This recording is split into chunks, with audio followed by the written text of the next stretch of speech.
à se confier à ta voix. Tu viens relever le faible, tu le prends dans tes bras, tu le conduis vers ton Père, qui le console ici-bas. Entends le cri de ma prière, sois mon secours et ma joie, passer de l'ombre à ta lumière, j'ai mis mon espoir en toi.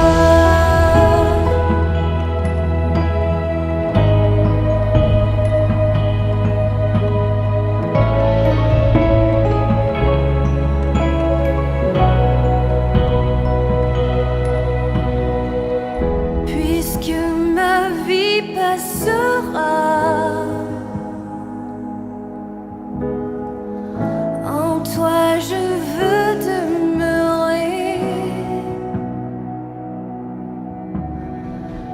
puisque tu triompheras.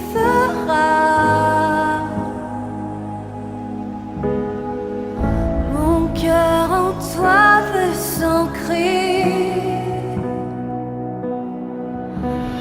Montre-moi la splendeur et la beauté qu'il y a à t'obéir de tout cœur, à se confier à ta voix.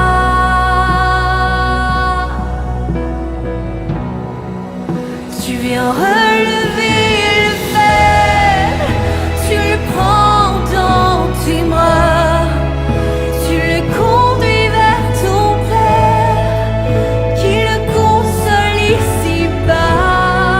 Entends le cri de ma prière, sois mon secours et ma joie, passer de l'ombre à ta lumière, j'ai mis mon espoir en toi.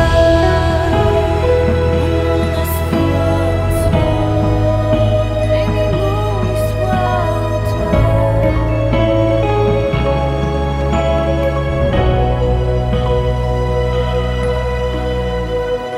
Au-delà des océans, tu es venu me chercher. Au-delà de mes tourments, ton amour a triomphé. Montre-moi la splendeur et la beauté qu'il y a à t'obéir de tout cœur, à se confier à ta voix.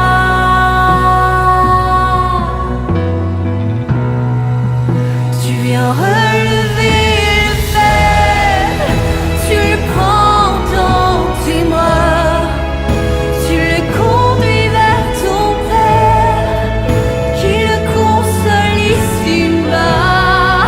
Entends le cri de ma prière, sois mon secours et ma joie, passer de l'ombre à ta lumière, j'ai mis mon espoir en toi, passer de l'ombre à ta lumière, j'ai mis mon espoir en toi, passer de l'ombre à ta lumière, j'ai mis mon espoir en toi.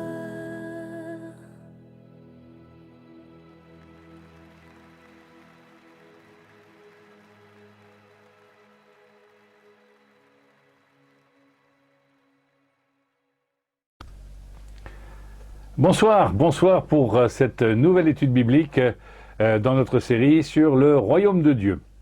Et c'est vrai que nous continuons dans une directe pensée de la semaine dernière, puisque nous allons voir un texte aujourd'hui que vous pouvez prendre déjà dans Luc au chapitre 10, 25 à 37. Et c'est vrai que la semaine dernière, nous avons vu l'étude biblique sur le pardon. et sur l'aspect justement légal du pardon, puisque la grâce de Dieu, qui est directement auteur de ce pardon, vient au-dessus de toute loi, et pourtant nous aimerions tout encadrer par des règles. C'est vrai que je pardonne dans telle circonstance et pas dans une autre. Dieu va au-delà de cette limitation. Il faut pardonner jusqu'à 70 fois, 7 fois, nous l'avons vu la semaine dernière. Nous devons faire grâce en tout temps, comme Dieu renouvelle ses grâces envers nous. Je vous invite à réécouter cette étude biblique pour pouvoir vous replonger dans la grâce de Dieu en particulier. Aujourd'hui, nous allons voir ce chapitre, cette question qui a été illustrée par le bon samaritain. Nous retenons souvent le bon samaritain, mais au départ, il y a une question. Je vous propose de prier. Seigneur, merci pour le temps que nous allons pouvoir prendre maintenant dans la lecture de la Bible. Nous te prions pour notre pays. Tu vois qu'il y a de nouveau toutes ces questions de confinement à droite et à gauche, ou toutes ces questions un peu difficiles à vivre dans des conditions plus renfermées. Permets-nous de le vivre librement, parce que notre cœur est libre en toi et que tu nous as fait grâce. Alors Seigneur, nous te prions pour les autorités, qu'elles aient de la sagesse. Nous te prions pour, encore une fois, l'Église persécutée, qui, elle, connaît ce confinement toute l'année. Et nous te prions pour ceux qui sont enfermés dans leur lit, dans leur maladie, dans leur deuil, dans leur chômage, tous ceux qui ont vraiment ces difficultés-là, qu'ils puissent se sentir libérés par toi, par ton esprit. Tu es celui qui libère, celui qui est opprimé aussi. Aide-nous, Seigneur, à être solidaires les uns des autres, à n'oublier aucun d'entre nous dans cette démarche. Au nom de Jésus-Christ. Amen. Voilà, nous allons prendre ce texte, et c'est vrai que je trouve intéressant que la plupart du temps, le bon samaritain, nous en souvenons, cette histoire, même les gens qui ne sont pas croyants connaissent cette histoire, mais nous n'avons pas le souvenir d'exactement comment cette histoire a débuté. Mais en fait, il y a là tout un phénomène intéressant. Une question est posée de manière insidieuse, et Jésus va retourner la situation à son avantage, mais la question de départ nous déterminera alors une condition d'arrivée. Lisons ensemble cette histoire du bon samaritain dans Luc au chapitre 10. Nous lirons à partir du verset 25. À ce moment-là, un docteur de la loi intervint et posa à Jésus une question pour l'embarrasser. « Maître, lui dit-il, qu'est-ce que je dois faire pour être sûr d'obtenir la vie éternelle ?»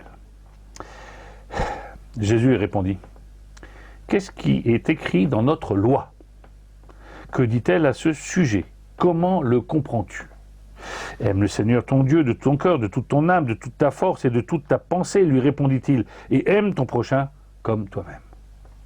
Excellente réponse, lui dit Jésus, fais cela et tu auras la vie. Mais le docteur de la loi, voulant montrer que sa question était justifiée, répliqua, oui, mais qui donc est mon prochain ? Pour répondre à cette question, Jésus lui dit, un homme descendait de Jérusalem à Jéricho, quand il fut attaqué par des brigands. Ils lui arrachent ses habits, le maltraitent et s'en vont, le laissant à moitié mort. Il se trouve qu'un prêtre descend par le même chemin. Il voit cet homme, passe de l'autre côté de la route et s'éloigne. Après, lui, un lévite arrive, lui aussi au même endroit, il s'approche, voit le blessé, puis prend de l'autre côté de la route et s'éloigne. Mais un samaritain, voyageant par là, arrive près de l'homme. Lorsqu'il le voit, il est pris de pitié pour lui, il est ému de compassion, il s'approche, soigne ses plaies avec de l'huile et du vin, avant de le recouvrir de pansements. Puis il le charge sur sa propre mule et le conduit dans un centre d'hébergement, où il le soigne de son mieux. Le lendemain, il sort 2 deniers de sa poche, les remet au tenancier et lui dit « Voudrais-tu prendre soin de cet homme au cas où tu dépenserais davantage pour lui ? Je te le rembourserai lorsque je repasserai. » Et Jésus ajouta « À ton avis, lequel des 3 s'est montré le prochain de l'homme qui fut victime des brigands ? » « C'est celui qui a eu pitié de lui, lui répondit le docteur de la loi. Eh bien, va et agis de même, lui dit Jésus. La question est insidieuse. Un docteur de la loi, donc un spécialiste de la loi, pose une question à Jésus, alors que, en théorie, c'est lui qui donne les réponses. Il l'appelle d'ailleurs sur un ton doucereux « maître ». Nous savons, d'après la manière dont il approche Jésus, et ce qui est mis au départ de notre texte, que le personnage a une volonté, c'est de piéger Jésus, une question pour l'embarrasser. Et oui, si nous étions à la place de Paul quelques années plus tard, nous dirions comment fait-on pour avoir le royaume de Dieu? Crois au Seigneur Jésus et tu seras sauvé. Et oui, mais crois au Seigneur Jésus et tu seras sauvé. Docteur de la loi, c'est pas suffisant, c'est même très insuffisant. La loi est importante pour un docteur de la loi.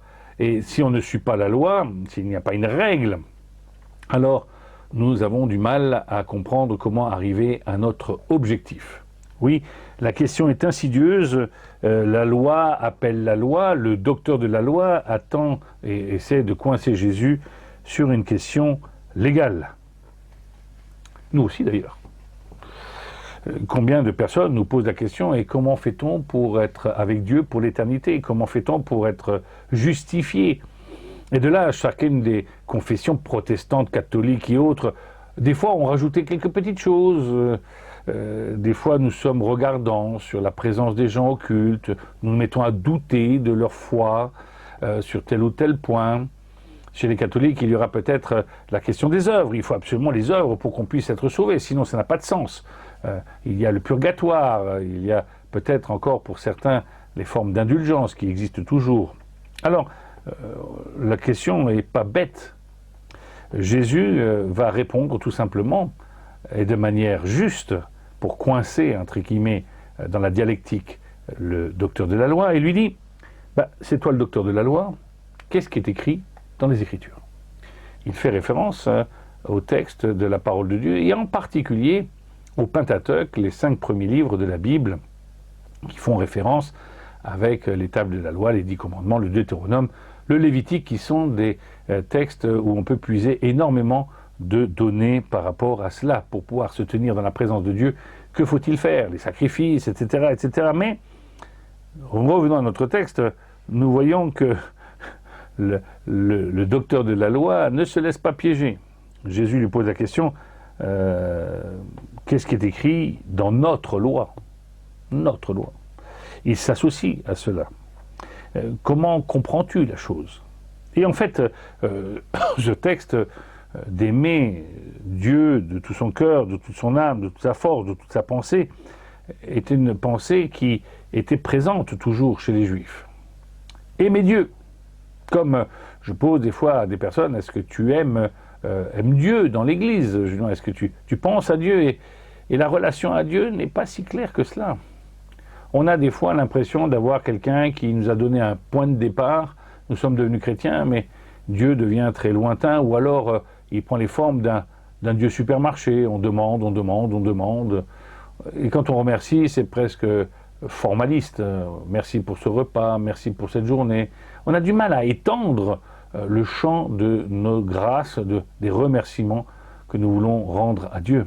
Parce que justement, nous avons réduit notre relation à Dieu, non pas à une question d'amour, où là, il y a différentes facettes.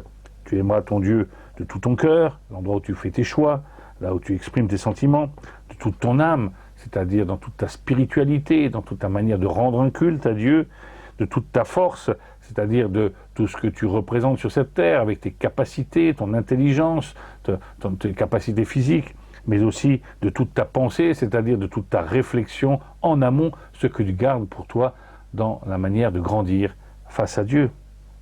Oui, se rappeler que pour entrer dans le royaume de Dieu, c'est une question d'amour, c'est tout simplement la réponse au pardon que nous avons vu la semaine dernière. Le pardon que nous avons reçu de Dieu nous appelle à aimer celui qui nous a pardonné. Remplacer la dette, le problème, la jonction des conflits, quand il n'y a pas pardon, par une nouvelle relation qui est celle de pardon renouvelé, parce qu'il y a amour. Donc, je reviens à mon texte, il a bien répondu, et même il va plus loin avec ce résumé, « Et tu aimes ton prochain comme toi-même ». Good point, comme on dit, hein, bien répondu, c'est juste, et Jésus dit, fais cela, et c'est bon. Et oui, les Juifs ont dénombré un grand nombre de commandements dans les Écritures, et il y a toujours quelque part un commandement qui fait faillite. Ça veut dire alors que ce commandement, aime le Seigneur de tout ton cœur, de toute ton âme, de toutes tes forces, de toute ta pensée, et aimer ton prochain comme soi-même, on n'y arrive jamais. Comment peut-on être sûr d'avoir le royaume de Dieu avec une formule légale qu'on vient de nous donner? Surtout que le « aime le Seigneur », c'est une injonction. Et aimer son prochain également. Ce n'est pas un conseil au cas où tu peux l'aimer. Il s'agit d'une action dynamique qui fait appel à un effort. Jésus lui dit effectivement, excellente réponse. Fais cela et tu auras la vie. Et là, coincé, notre docteur de la loi, honnête un petit peu avec lui-même, est obligé de, pour ne pas perdre la face, de relancer la donne. Ok. Et c'est qui mon prochain? Qui est-ce que je dois aimer? Je vous rappelle que le départ de cette discussion, c'est un conflit entre Jésus et les Juifs, particulièrement les légalistes, les pharisiens, les docteurs de la loi. Oui, Jésus l'a renvoyé dans les cordes. C'est one point pour Jésus, et pas grand-chose de son côté. Par contre, cette relance pourrait peut-être bien, de nouveau, je vous l'ai dit tout à l'heure, abîmer l'image de Jésus, en tout cas à cette époque, auprès des légalistes. Crois au Seigneur Jésus et tu seras sauvé. C'est aussi simple que ça, notre foi. Et c'est aussi compliqué que cela. Croire, c'est aimer de tout son cœur, toutes ses forces. C'est mettre une priorité à Dieu dans nos vies. Et tout le reste nous sera donné en plus. Je vous rappelle ce texte du Sermon sur la montagne. Cherchez d'abord le royaume de Dieu et le reste vous sera donné en plus. Et le reste, c'est tout ce qui comporte les annexes de notre vie. Si nous vivons pour Dieu, Dieu nous donnera tous les autres moyens pour vivre pour lui. Et ça, j'en suis certain. Toujours est-il que nous sommes là dans les limites renvoyées par Jésus. C'est finalement, qui est-ce que je n'aime pas? Lorsqu'on me demande qui est mon prochain, il y a forcément quelques zones d'ombre où il y a des endroits où je fais l'impasse. En même temps, la réponse qui a été donnée par le docteur de la loi et la question qu'il pose est très intéressante.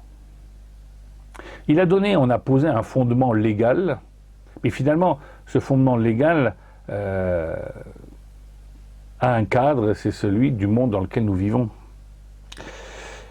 Est-ce que la loi répond à ce besoin d'aimer son prochain? Comment est-ce que la loi peut-elle associer à un élan du cœur, à un élan de l'âme, à un élan de l'intelligence?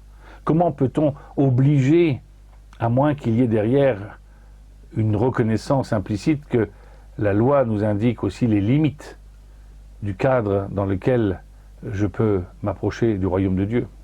En effet, si je constate que je ne peux pas atteindre les objectifs de la loi, tu aimeras ton prochain comme toi-même, et tu aimeras ton Dieu de tout tes forces, toute ton âme, tout ton cœur, de toutes tes pensées, et bien si je remarque cela, alors je me trouve dans un échec. Mais j'ai quand même les promesses de Dieu qui sont là, de m'inviter dans le royaume de Dieu. Alors quel est le moyen? Comment est-ce que je peux finalement aimer mon prochain? Quel est le prochain que je dois aimer pour que, enfin, je puisse être à fond dans le royaume de Dieu? Il y a les deux facettes. Aimer Dieu de toutes ses forces. On peut être très spirituel. Mais je vous rappelle ce texte des épîtres de Jean, où il est dit que celui qui n'aime pas son frère et qui dit qu'il aime Dieu est un menteur. Il y a cette nécessité d'être corrélé entre l'amour de Dieu et l'amour de son prochain. Finalement, le problème, c'est surtout l'amour de mon prochain. Qui est mon prochain? Qui est-ce que je dois aimer? Comment est-ce que je peux le définir? Quel est le côté universel de ce prochain? Le prochain, souvent, c'est notre voisin, comme on dit, c'est celui qui se présente devant nous. Et Jésus va donner une dimension supplémentaire maintenant. La suite est étonnante. Jésus passe du cadre de la loi à une petite histoire, une parabole, pour pouvoir nous expliquer qui est le prochain. D'abord, il prend un personnage, ou des personnages.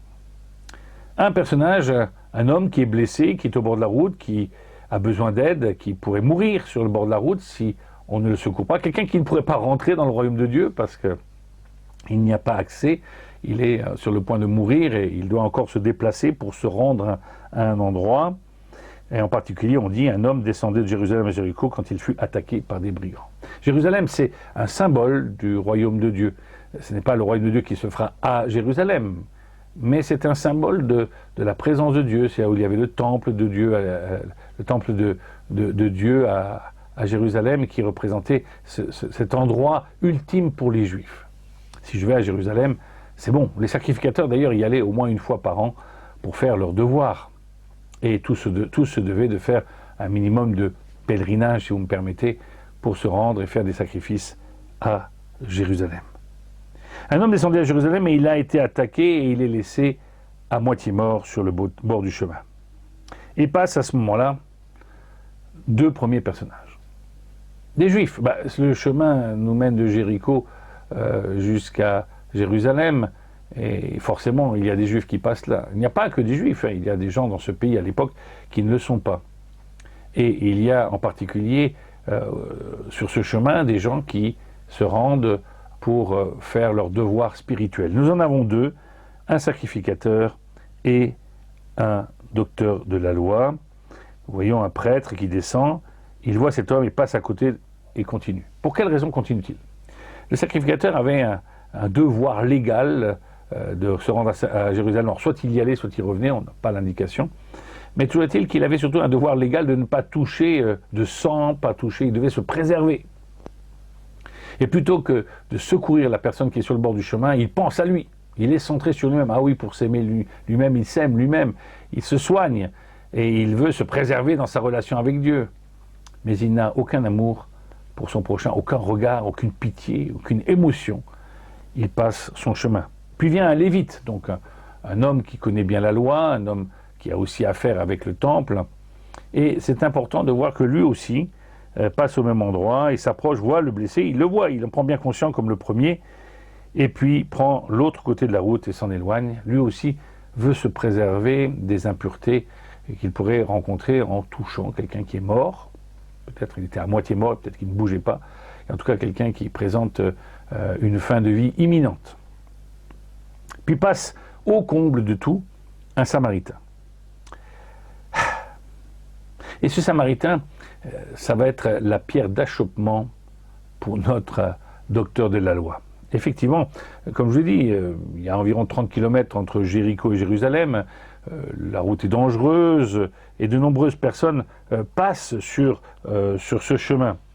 Et le Samaritain, il passe aussi. Alors, le Samaritain, c'est un petit peu comme une injure, ce mot, dans la bouche d'un Juif. Ce sont les rescapés du royaume d'Israël qui se sont associés avec des colons assyriens, environ 8e siècle avant Jésus-Christ. C'est un judaïsme approximatif. Mais ce qui est rigolo, c'est que s'ils n'utilisent pas du tout les prophètes et les autres écrits de la Torah, ils gardent le Pentateuque et la loi. Et oui, c'est le seul point commun pratiquement qu'ils ont avec les Juifs. Ils font encore des sacrifices, mais pas à Jérusalem, au mont Garizim. Et aussi, ont normalement les règles de pureté sur eux-mêmes. Cependant, le Samaritain est ému de compassion. Le même mot qui est utilisé, que nous avons pu voir la semaine dernière, en parlant du roi, lorsqu'il voit son serviteur arriver et qu'il est criblé de dettes, et Dieu, le roi, Dieu, ému de compassion, pardonne. Oui, ici, nous prenons une leçon de vie pratique. C'est-à-dire que ce Samaritain, bien sûr, selon la loi, ne devrait aussi pas y toucher. Mais selon son cœur, selon le cœur de Dieu, il se préoccupe de cette personne qui est sur le bord du chemin. Il ne va pas seulement s'en préoccuper, il va le soigner, il va le porter, il va payer sa dette, il va poser des pansements, et même il va donner de l'argent en avance pour pouvoir soigner au cas où il y ait d'autres choses à venir. Nous sommes en plein dans l'illustration de ce que Paul va faire dans 1 Corinthiens 13, versets 4 à 7. Nous allons lire 1 Corinthiens 13, versets 4 à 7. C'est l'illustration de l'amour de Dieu. 1 Corinthiens 13, verset 4. Celui qui aime est patient. il sait attendre, son cœur est largement ouvert aux autres, il est serviable, plein de bonté et de bienveillance, il cherche à être constructif et se plaît à faire du bien aux autres, l'amour vrai n'est pas possessif, il ne cherche pas à accaparer, il est libre de toute envie, il ne connaît pas la jalousie, lorsqu'on aime, on ne cherche pas à se faire valoir, on n'agit pas de manière présomptueuse, celui qui se rengorge, s'étale et s'enfle d'orgueil n'est pas inspiré par l'amour. Aimer, c'est aussi se conduire avec droiture et tact, l'amour prend des égards et évite de blesser ou de scandaliser, il n'est pas dédaigneux. Celui qui aime ne saurait agir à la légère ou commettre des actes inconvenants. Aimer, ce n'est pas penser d'abord à soi, chercher son propre intérêt, insister sur ses droits. L'amour n'est pas irritable, il ne s'aigrit pas contre les autres, il n'est pas susceptible. Quand on aime, on ne médite pas le mal et on ne le soupçonne pas chez les autres. Si on subit des torts, on n'en garde pas rancune. Découvrir une injustice ou voir commettre le mal ne fait pas plaisir à celui qui aime. Il se place du côté de la vérité et se réjouit lorsqu'elle triomphe. L'amour couvre tout, il souffre, endure et pardonne. Il sait passer par-dessus tout, par-dessus les fautes d'autrui. Aimer, c'est faire confiance à l'autre et attendre le meilleur de lui. C'est espérer sans faiblir, sans jamais abandonner. C'est savoir tout porter, tout surmonter. L'amour n'aura pas de fin. Les prédications inspirées passeront les prières en langue, cesseront et toutes nos connaissances s'évanouiront. L'amour restera. Qu'est-ce que nous dit ici l'apôtre Paul? Il nous définit l'amour, alors que lui est aussi un légaliste. Comment concilier l'amour et la loi? Tout simplement parce que la loi, montrant son incapacité à aller et à répondre à toutes les situations en détail, eh bien c'est l'amour qui vient résumer la loi, l'amour de Dieu et l'amour de son prochain.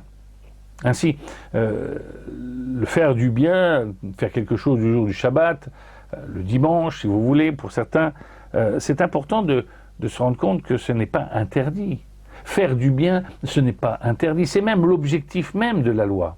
Si nous passons à côté de l'objectif de la loi, c'est-à-dire plaire à Dieu, faire du bien sur le cœur de Dieu, mais aussi en étant enfant du royaume de Dieu, être porteur du bien pour les autres, alors si nous passons à côté de celui qui est sur le bord du chemin, nous ratons notre vocation. Autrement dit, l'amour, c'est pas quelque chose seulement comme un concept, c'est tout d'abord la pratique, la mise en pratique concrète de toute la parole de Dieu. Et l'amour, contrairement à la loi, nous parle avec abondance. Alors, quelle est notre question que nous avons dans notre texte finalement à la fin? Car encore une fois, Jésus revient à la charge. Il pose la question à ce docteur de la loi et lui dit: alors, est-ce que tu peux me dire un petit peu qui est au bout du chemin? Qui va être le prochain? Est-ce que tu as compris ma leçon? Il faut lui arracher les mots de la bouche, il faut lui arracher la connaissance de ces mots de la bouche pour que cet homme lui dise le prochain c'est le Samaritain. Le prochain c'est celui qui a eu pitié de lui répondit le docteur de la loi. Eh bien va et agis de même, lui dit Jésus. Il demande à ce docteur de la loi de prendre modèle sur quelqu'un qui n'est pas un ami à lui, qui est même plutôt son ennemi. Souvent je dis ça a été considéré comme un demi-juif ou quelque chose en tout cas de pas fini, une religion incomplète. Jésus coince le docteur de la loi qui doit repartir bredouille. Il a été mis en échec devant Jésus. Mais alors, cette question nous est posée à nous. Qui est ton prochain? Le prochain, c'est d'abord celui qui t'a fait du bien. Et deviens toi-même, à ton tour, le prochain de quelqu'un. Le prochain, c'est celui qui prodigue un avenir. C'est pas seulement celui qui est devant moi. C'est celui à qui je propose la vie éternelle. C'est quelqu'un à qui je propose le royaume de Dieu. Qui est la personne qui est en face de ce docteur de la loi. Et c'est là que ça coince. C'est que celui qui est personnifié par ce prochain, c'est notre modèle Jésus-Christ. Lui-même, lui qui est rejeté par les docteurs de la loi, lui qui est rejeté par tous ceux qui connaissent bien les Écritures, mais ils les connaissent par cœur, alors que Dieu nous demande de les connaître avec notre cœur.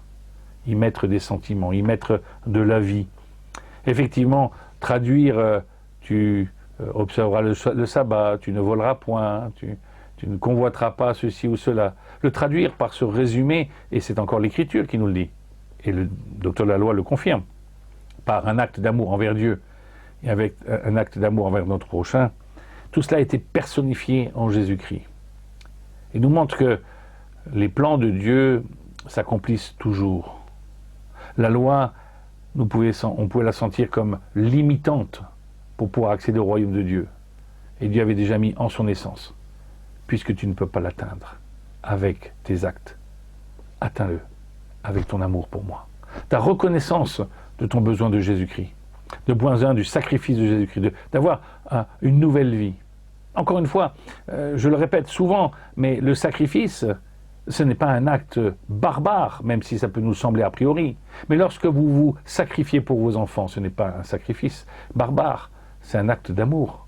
Lorsque nous faisions dans l'Ancien Testament, je n'étais pas là, mais je dis nous, faisions des sacrifices à Jérusalem, ce n'était pas un acte barbare, c'était un acte d'amour, de reconnaissance. On sacrifiait quelque chose qui avait de la valeur, parce que Dieu a de la valeur. Dieu a donné son Fils unique, afin que quiconque croit en lui ne périsse point, mais qu'il ait la vie éternelle. C'est tout le message qui est encore retraduit ici. Après le pardon, Dieu nous demande d'aimer. Encore une autre marque du royaume de Dieu. On ne peut pas en faire l'économie. C'est bien embêtant. Encore une fois, comment obtenir quelque chose? On pourrait croire que c'est simplement par des actes, pèlerinage, bonnes œuvres. Et on me pose souvent la question, mais les gens qui sont bons, ceux qui ne croient pas en Dieu, ceux qui ne croient pas en Jésus-Christ, ceux qui ne croient pas du tout même, ou en d'autres choses, eh bien, ils font quand même quelque chose de bien. Oui, mais ce ne sont pas nos actes qui peuvent nous sauver. Il y a dans la balance de nos actes, et ceci pour tous les hommes, certainement toujours un petit quelque chose qui va empêcher d'atteindre la perfection, de remplir pleinement le cahier de charge du royaume de Dieu. Alors il nous reste une chose, et toute simple, pour tous les hommes, pour tous ceux qui doivent rentrer dans le royaume de Dieu, tous ceux qui veulent rentrer dans le royaume de Dieu, il nous reste une seule chose, juste accepter la grâce de Dieu. Accepter que Jésus soit notre prochain, celui qui va nous faire du bien, celui qui va nous trouver à moitié morts sur le bord du chemin pour différentes raisons, mort spirituelle, mort physique, peut-être par notre maladie, peut-être mort morale, que sais-je. Dieu est celui qui vient pardonner, mais celui aussi qui vient nous donner son amour pour que nous puissions renaître et être capables d'aimer à notre tour. Aimer en abondance pour devenir à nous-mêmes à notre tour des témoins, des prochains, et que ceux-ci redeviennent des témoins, et ceci de génération en génération, jusqu'à ce que celui qui est notre prochain à tous, Jésus-Christ, revienne, qu'il manifeste sa gloire et sa puissance, et qu'il nous emmène dans son royaume de Dieu, pleinement. Nous y sommes, nous formons la boucle. Effectivement, pour pouvoir vivre pleinement les marques du royaume de Dieu, pardonnons, aimons, et la semaine prochaine, nous verrons un autre paragraphe. Pour terminer, j'aimerais juste vous rappeler le sacrifice de Jésus. Jésus ne dit pas qu'on l'a sacrifié, qu'on l'a tué. Il dit « je donne ma vie ». Je donne ma vie pour que ceux qui croiront en moi aient la vie éternelle. Et ceci, pas seulement après la mort, peut-être, un purgatoire ou deuxième chance, au tirage et au grattage, excusez-moi cette expression.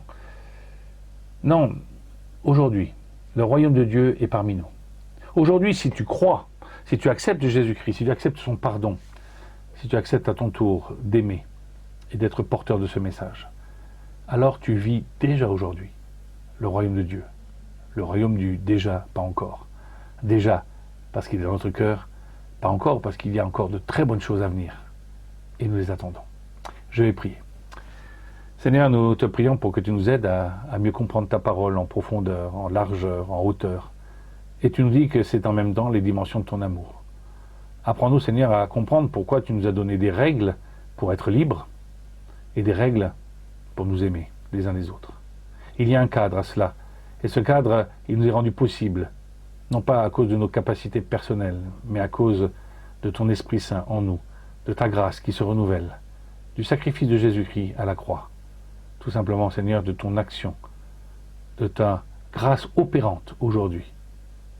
Tu as déjà sauvé, tu sauves et tu sauveras.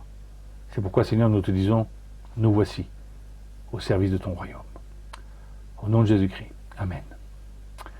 Voilà, je vous souhaite une bonne semaine. J'espère que vous avez passé un bon moment en notre compagnie. Je vous rappelle que toutes les semaines, nous avons aussi le culte le dimanche matin. Et n'hésitez pas à nous envoyer des petits mots. C'est déjà encourageant, mais si vous avez des questions ou autre chose, c'est toujours avec joie que nous répondrons.